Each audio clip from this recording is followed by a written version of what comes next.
Have you ever trusted someone so much that you forgot not to? Have you ever handed your entire life over to a person, thinking you were on the same team, only to discover, far too late, that you were playing alone?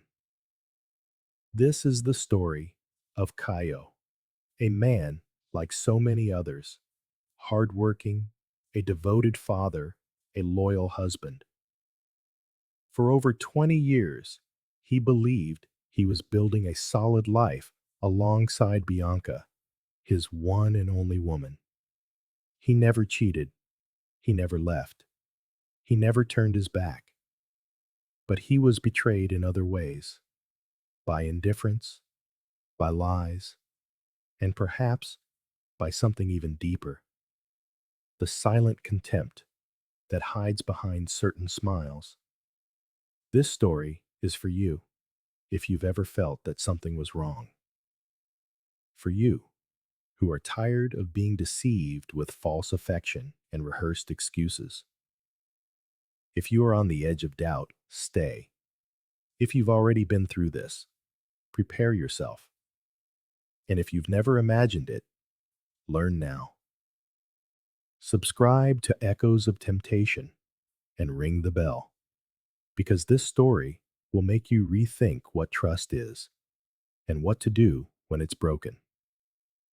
My name is Caio, and if there's one thing I've always been, it's a good man. Good in the most common sense of the word.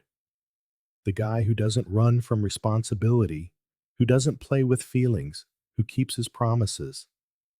I've been like that since I was young. While my friends jump from one relationship to the next, I chose one woman, and I stayed with her. Bianca was my first girlfriend, my first real one. The first one I met, got involved with, kissed, loved, and the only one I ever went to bed with. It might sound silly today, almost naive, but I saw no problem with it. I saw honor. We met back in college. I was focused on building a career.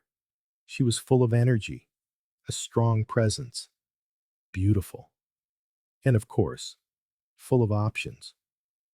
But she chose to be with me, and for that, I felt lucky. We dated for almost 3 years. Then came marriage. No on again, off again, no taking a break, no tests. It was firm, it was stable.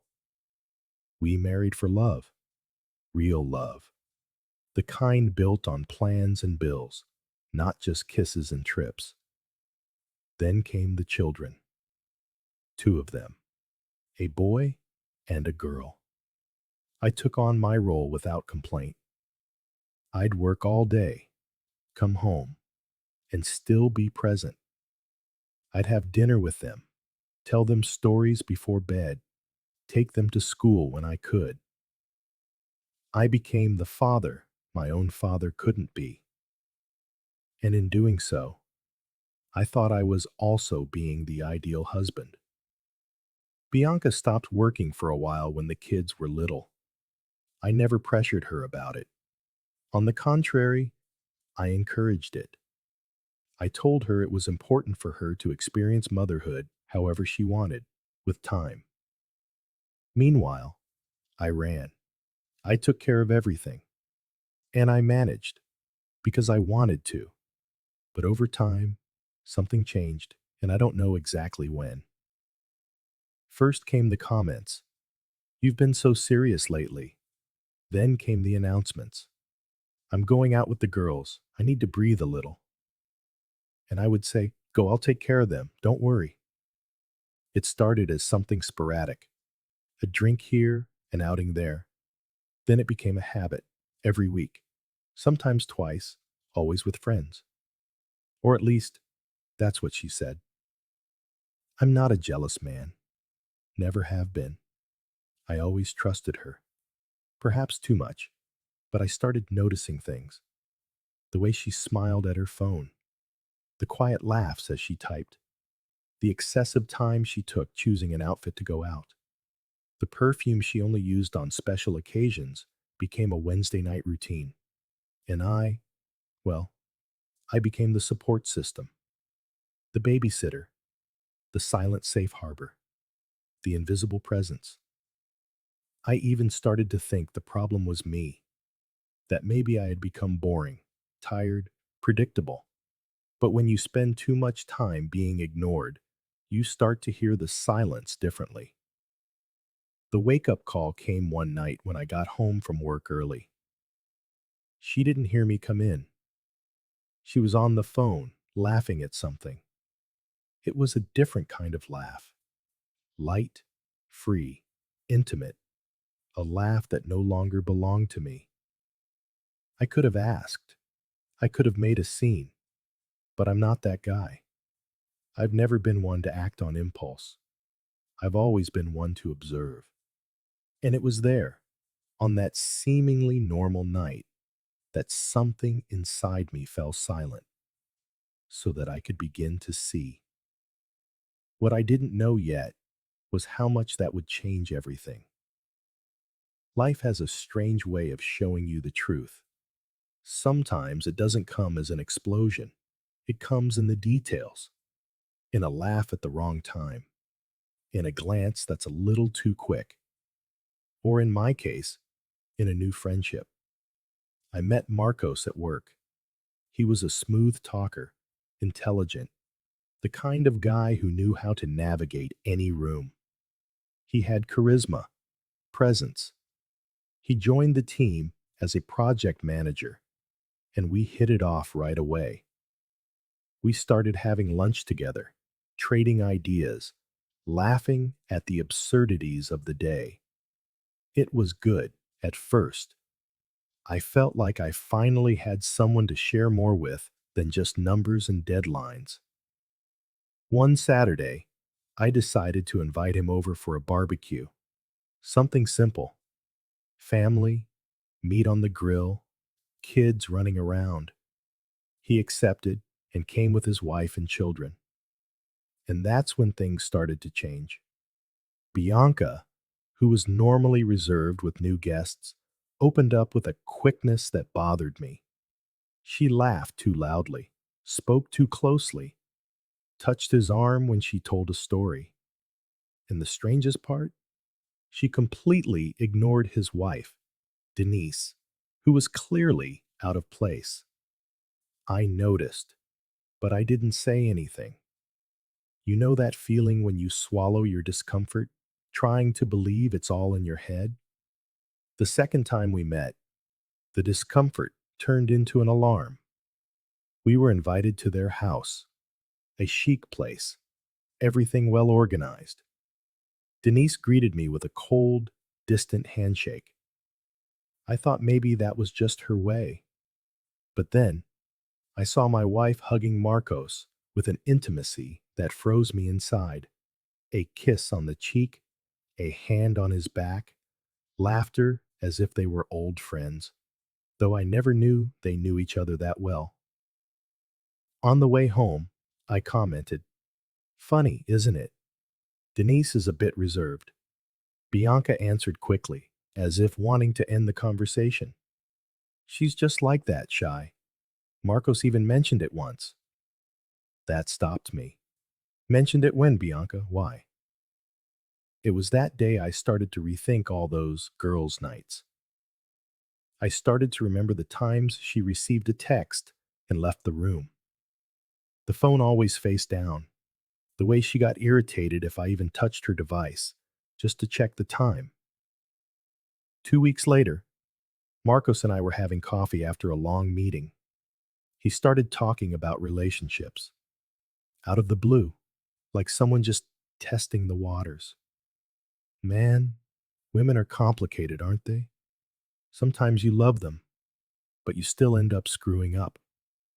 I stayed silent. He continued, "I've slipped up a few times. Before, of course. I'm more settled now. But, come on, who hasn't?" I told him I had never cheated. Only once, at the very beginning of my relationship with Bianca, I had kissed a girl from work. A quick, meaningless kiss. And I told Bianca the same day. I was honest. She cried. She forgave me. We moved on. Marco smirked. You told her? Damn, you're either brave or stupid. I laughed out of politeness. But inside me, a heavy realization dawned. I had always played fair, maybe too fair, and I was beginning to realize that, around me, no one else was playing the same game. After Marcos's comment, something inside me stopped sleeping.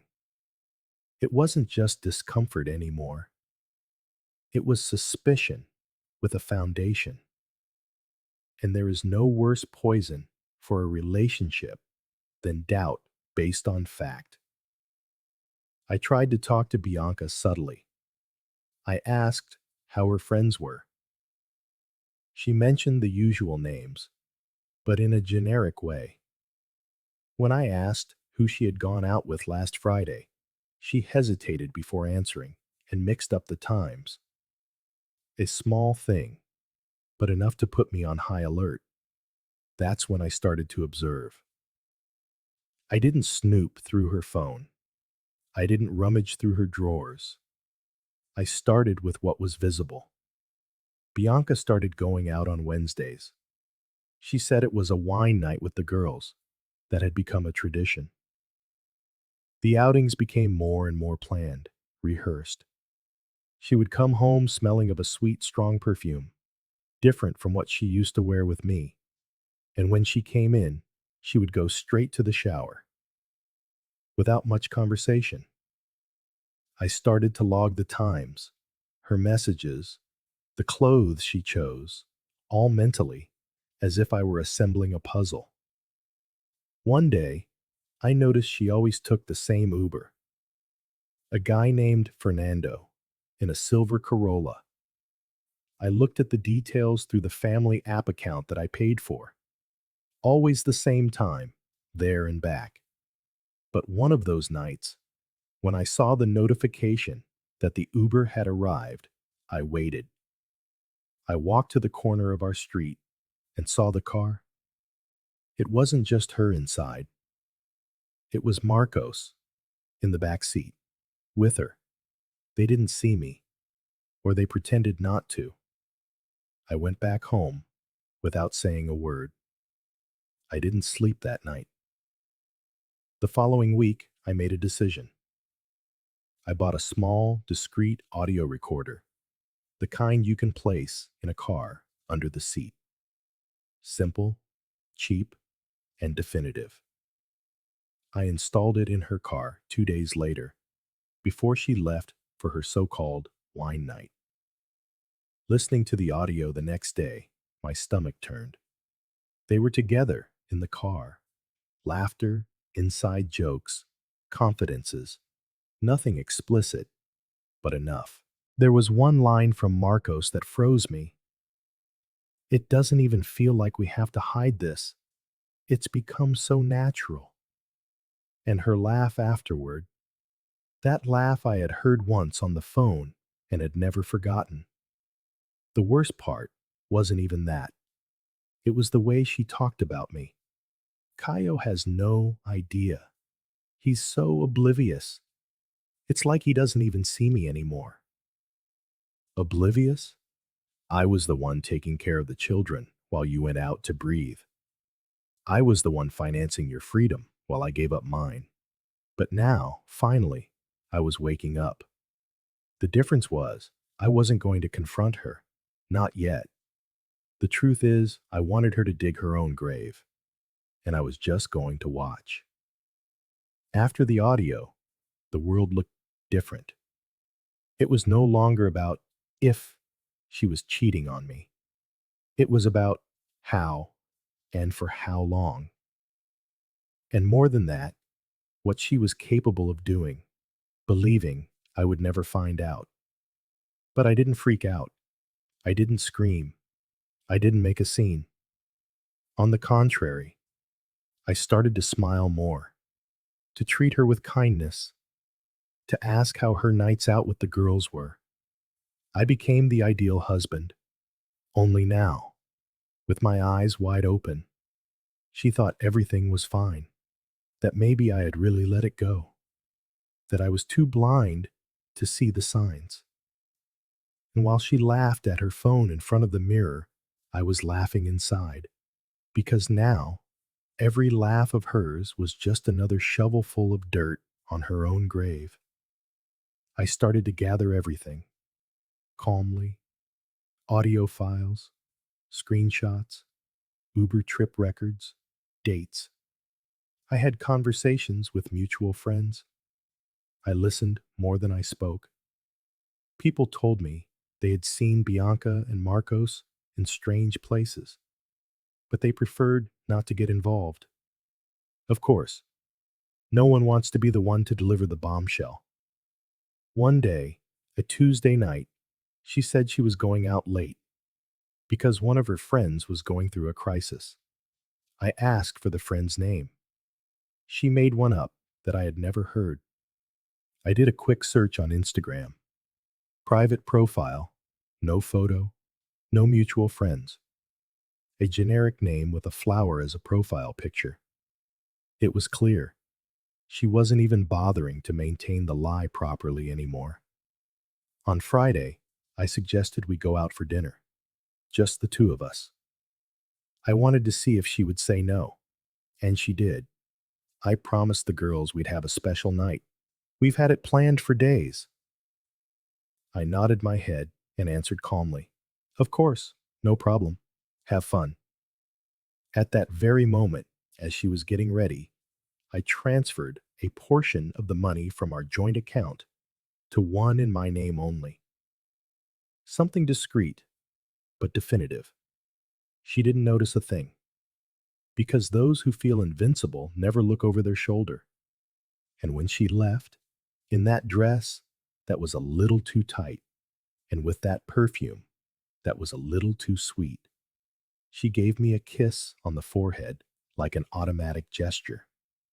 No affection, no connection.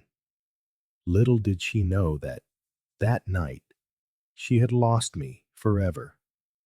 It was Sunday, lunch at home. The kids were with my mother, just the two of us in the kitchen. She was chopping tomatoes for a salad, carefree, humming softly to herself, seemingly light, seemingly at peace. I wasn't nervous.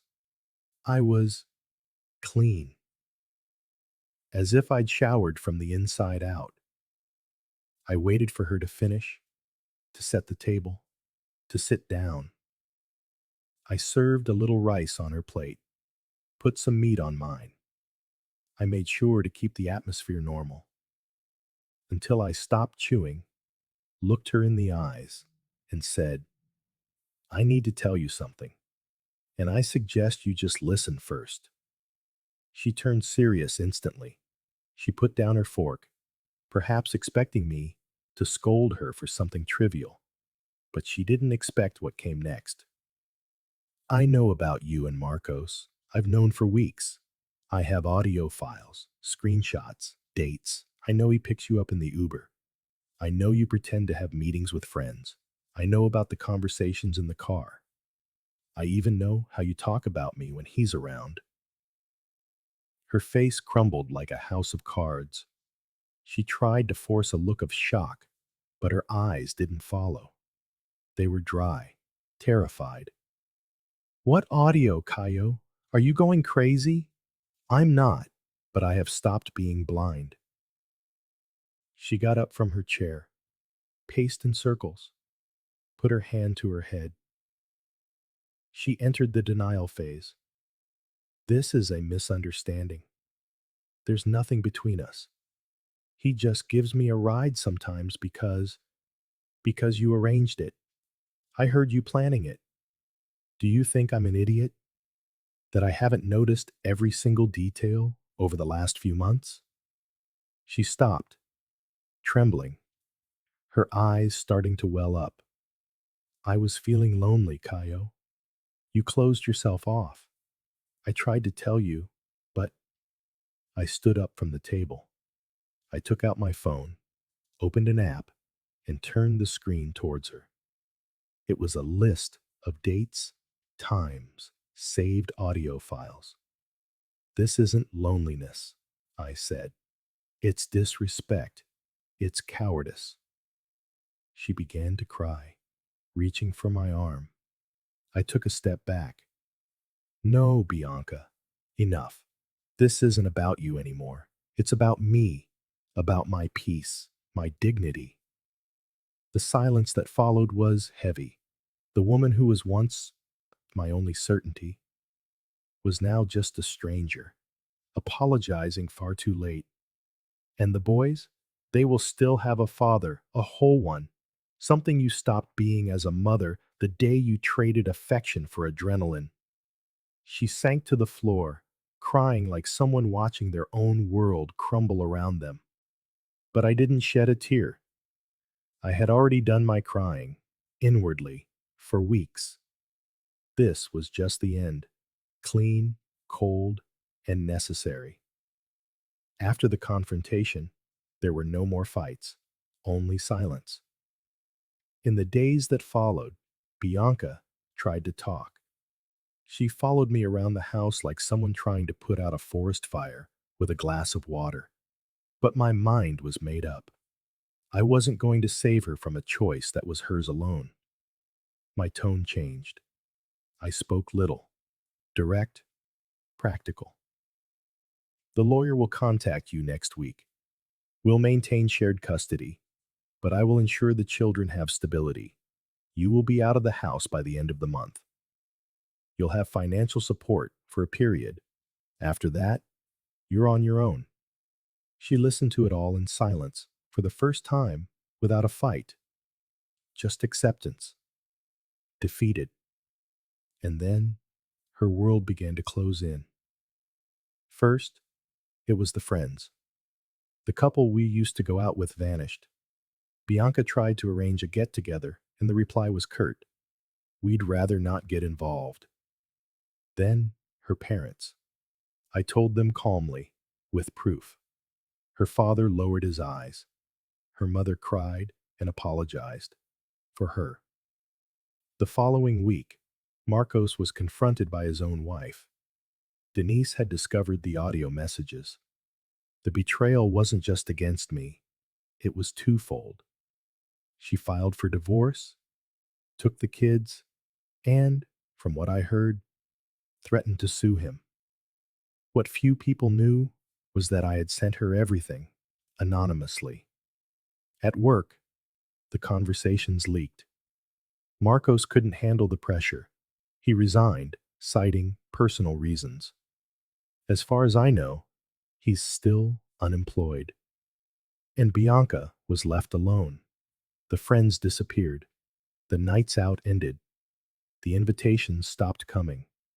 Suddenly, her phone fell silent, and the noise that once came from her laughter turned into the silence of regret.